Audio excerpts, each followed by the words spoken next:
In today's episode of the Pathfind Presents podcast, I'm with Jonathan Bass, and he is hailing over as the Director of Marketing at Urban SDK. And it's actually quite an interesting topic. We're looking here at smart cities today and how they can leverage technology, and also which other use cases might be, crucial for the software. So glad to have Jonathan on the show, and welcome to today's episode of Pathfind Presents.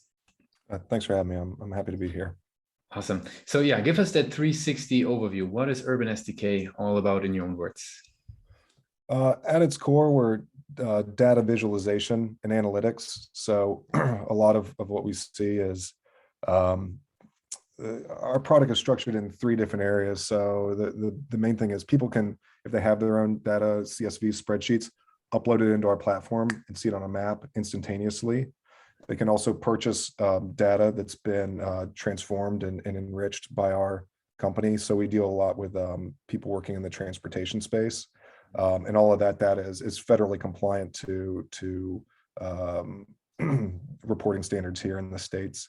And then likewise, a lot of the public agencies we work with these reporting standards, they just want to automate it. It takes them a long time to create these reports. So they can go into our platform and stream it. So at its core, it's taking data and viewing it on maps. Very cool. And maybe tell us about some specific use cases. The name gives it somewhat away in a way, but maybe tell us about I'm sure there's different types of use cases that people are leveraging the tool for. Yeah, it's kind of interesting, right? Because like with data, it's as big, it's whatever your imagination is. So one of the use cases here is I'm in Florida, and up in the Jacksonville area, there's a planning organization, North Florida TPO, and they were just spending so much time and resources trying to make sense of all the data and what goes on. So if there's a backup going into one of the military bases here, the executive director would field different phone calls trying to figure out what was going on. And you have to talk to all these different contractors and then get a spreadsheet and do this. And it was like, this very laborious process would take them several weeks. You're like, there's got to be a better way. So we started working with our team to pull it all into one house, under one roof, pull all these contractors onto our platform and see what's going on and report a little bit faster. So in that sense, it's like, he's not only getting the intelligence, but it's almost like a workflow tool, right? Like he can say he's saved tons of hours and he can kind of get creative in his space and think like, okay, how can I better serve my community to eliminate these things so I can start being more proactive? Another one is, we've got a really awesome group of engineers and data scientists over here, and we have a algorithm that looks at safety conditions, and it forecasts out with almost 100% accuracy where are there going to be crashes on the roads that will either disrupt economics. So basically, if anybody's spending time in traffic, that's time that they're not out there at their job or at the store or pumping money back into the community. Or on the other hand, there could be loss of life. So groups like the Florida DOT and some of the law enforcement agencies that we work with use our platform to position, we call them road rangers, so like tow trucks and things. So they know with almost complete certainty that, hey, there's a strong likelihood there's going to be an accident over here. We can clear that road almost instantaneously, keep traffic moving, keep the economy going. Same thing with officers. Hey, we know that there is chance for an incident here. Maybe I station a car or somebody so I can help keep the community safe, slow people down, keep the roads moving.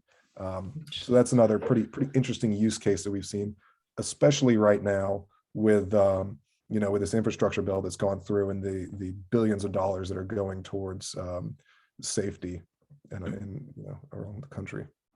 Makes sense. And who would you say within the organizations that you're working with, who is sort of picking up on Urban SDK? Is there like a specific role that you kind of crystallized out? Like, is that like is that a head of data science? Is that more from maybe tell us a bit about that? Yeah, in the government space, it's executive directors seem to like it, but they tend to be more hands-off. So what we've seen is executive directors are, if my team is happy, then we can go. So it tends to be a lot of GIS individuals because our mapping is very customizable, user-friendly, like crystal clear, and quicker than what we've seen elsewhere in the marketplace. And then also some planners or ops people. So if you're planning, you can kind of put all this stuff in motion, easily present your findings and move along. Or if you're kind of an ops person, see some real-time data and trends and operate that way. Interesting. And what would you say, how do these individuals, those GIS planners, for example, like how do they actually hear about Urban SDK? Like how do they get to know you? In other words, sort of what are kind of the key client acquisition channels that you guys are leveraging at the moment, but also what you're sort of working towards to? Yeah, it's kind of a cool growth trajectory for the company, is that some of the individuals there have lobbying and political backgrounds. And once the smart cities challenges kind of came through, they saw that there was a market that was ripe to be disrupted. So we kind of got in through some networking channels that were already in existence. And then from there, things started blossoming. We started working with different civil engineering firms who had seen the work that we're doing in one area and pulled us onto contracts in others. So that has kind of, like you and I were talking before we got started, that's kind of spurred our growth into the private sector as well now, because these groups are seeing, hey, this is kind of the future, collecting data from news sources, and that's verified, it's gone through a rigorous vetting process. Now I can serve my clients faster for cheaper, keep my costs low and go. So, it started out networking through who we'd known, and now just kind of moved through the sphere of people all just starting to catch on. Cool. How do you think about the website in that context? Like what role do you think it plays in client acquisition at the moment? I think so. We are going through a shift, like I said, from very, very heavily in the B2G market to going more B2B. I think originally it was positioning and just helping people understand, and maybe just like a point of reference or research if you get on a call. And I am, knee deep in a redesign right now, trying to spool up to make it more conversion based. So, we've got a SKU here where you can come on, and the price point's low enough that you can get on today. So almost to an e-commerce model. So while it was educational, now it's almost tactile. I want people to come on and be able to know as much as they can about our platform and get as much information from what it looks like, how it feels, to cost, to any hurdles they may have, to signing up. And then just let, I don't want a sales team focusing on $100 a pop. I want a sales team out there on enterprise level sales that are 200, 400, $500,000. That's kind of what we're looking at. That makes a whole lot of sense.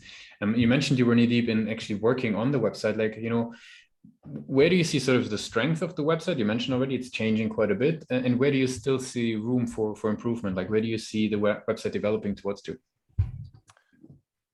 Well, the product's developed a lot in the past. I've almost been in the company, like a year and a half. So one of the challenges has been like keeping up your messaging and then like, adjusting it to what you're hearing in the marketplace, and really, you have to know how to talk about your product. So you have to have that firm, deep understanding. And as your product and engineering teams really dig in, okay, am I still speaking the same language? And now understanding what your target customer segments are going to be, and actually saying like, hey, this is why this is useful. This is how I can help you in your day-to-day. Like, this is why you should continue looking at me. So I think it's one of the benefits is that we are really empathetic and really we're good listeners, and both internally understanding what our team is spitting out, especially like, I talk with some of these product and engineer guys, and they are just talking way over my head. So it's a good culture in that I can just ask like third grade questions to them. And then we're also very good and no real ego in asking anybody who's a prospect or a current customer how things are working to really hone the messaging in the website. I think where there's room to grow, I want to get it more automated and more triggers. So, whether it's, chatbots that are either hitting with, a line of questioning that'll guide somebody along, or just being immediately responsive to it. Or even if somebody hits a page that's it's a competitive page. Hey, here's how we stack up against, somebody like Esri. Okay, I want you to get everything you need to know, in an unbiased fashion, like if you're just doing research. But I also want to have a trigger that I follow up and say, hey, I saw you were looking at this. Did you get all the answers you need? If not, I'm happy to hop on a call and just answer whatever you need. No pressure one way or the other.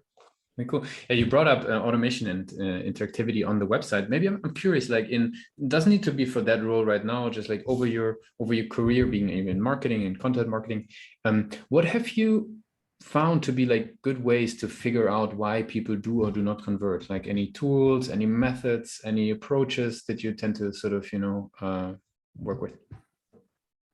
Yeah, it's I feel like UX and design is so much of it, which is hilarious for me. I mean, I've got like a writing background, but I really truly believe in good design. And if something is easy for somebody to get on and maneuver through, that makes a difference. I've worked at past companies where they'd have SDRs manning a chatbot. And so these guys, they're hungry, and in between calls, if somebody is interacting with them, they are pushing for a demo to get somebody on. So I think those are a couple of the reasons why you would have good conversion. And then likewise, if you have clunky design, or it's difficult to maneuver around a site and click and find where you're going, or you can't go back, and it's just super nebulous language. I mean, like you see this so much across the SaaS space. It's like you're not speaking to the end user. You're talking all about what your product is, and it's all, to somebody like me, again, it's just like gibberish. Like, I don't know what the hell's going on half the time. That's what I think it doesn't. You got to hit somewhat of an emotional core to make me want to go a layer deeper, rather than, lorem ipsum, right? Like whenever you're doing something, have you ever seen like corporate ipsum? Probably no, but I get it. You should look it up, because this is what it is. It's like leveraging agile technologies to better understand business, and everything says the same thing, and you just kind of get out. You just have to get the low-hanging fruits. That's it there. Yeah, basically, it's just like cut to the chase, speak right to it. And right. I'm fortunate enough to work at a company that they're cool with that they say, hey, just speak the way people speak. Some people, they like to speak in broad generalities, and that doesn't fit with me. It's an interesting concept. It came up on the show quite a bit, and there was one guest who put it actually quite nicely, saying, if you're a travel company, let's say you're an airline, what you're going to do? You're going to tell them about the beach, or you're going to explain how the plane works? No, you're going to speak about the beach, right? And yeah, it's exactly right. It's exactly right. It's way more elegant. Yeah. Very cool. Good. Yeah, since we're slowly coming to the end of the interview, I would love to jump into our rapid fire questions to get to know you a little bit better, Jonathan. Yeah, let's do it. Cool. What's the last book you read? Oh, the last book I read. So I'm currently reading a biography of Mike Nichols, who directed The Graduate. It's fantastic. I recommend it. The book I read previously was, I was reading, it was either Dave Chang's autobiography or this biography of Anthony Bourdain. So kind of in a bio move right now. What's one single thing your company's focused on the most at the moment? We are really, really digging in on how to sell B2B and sell this mapping solution we have. We've honed in on a price point and are now trying to find a user that we can get on and keep them sticky. If there would be no boundaries in tech, right? Everything is possible. What would be the one thing you would fix for your role today? For my role, I would clone myself 17 times over and just get to work. What's the last thing that kept you awake at night about the company? That's a good question. Positioning. I think it's positioning and just trying to figure out, like, okay, who's my target audience?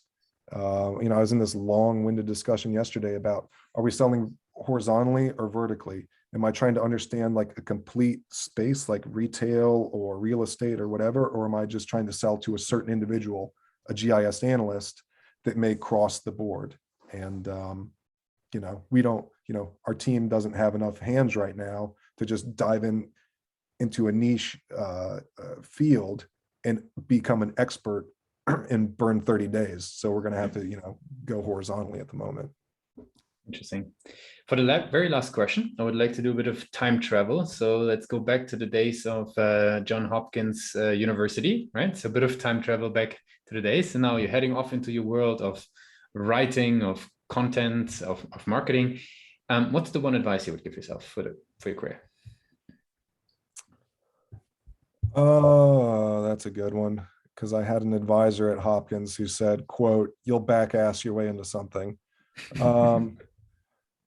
I would say don't get too down on yourself, and that there's sometimes there's universal things that you just can't get beyond. When I left Hopkins, the unemployment rate in the country was 11%. So I delivered sandwiches for a fast food chain for like 4 years because that's all I could get.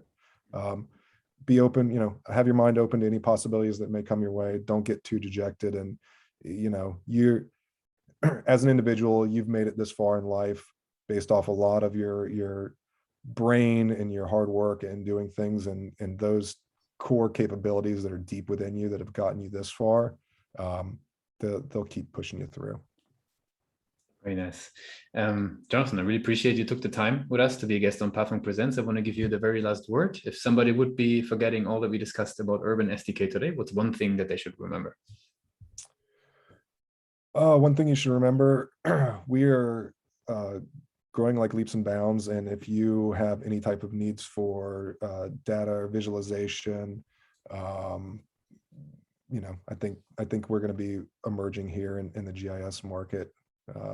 We just took on a round of funding. We expanded from 1 state to 5, and we're forecasting out being nationwide by the end of next year. So hopefully it'll be more ubiquitous by this time next year. And I really, really appreciate you for inviting me on here. Thanks a lot for being a guest on Pathfinder Presents. Thank you so much.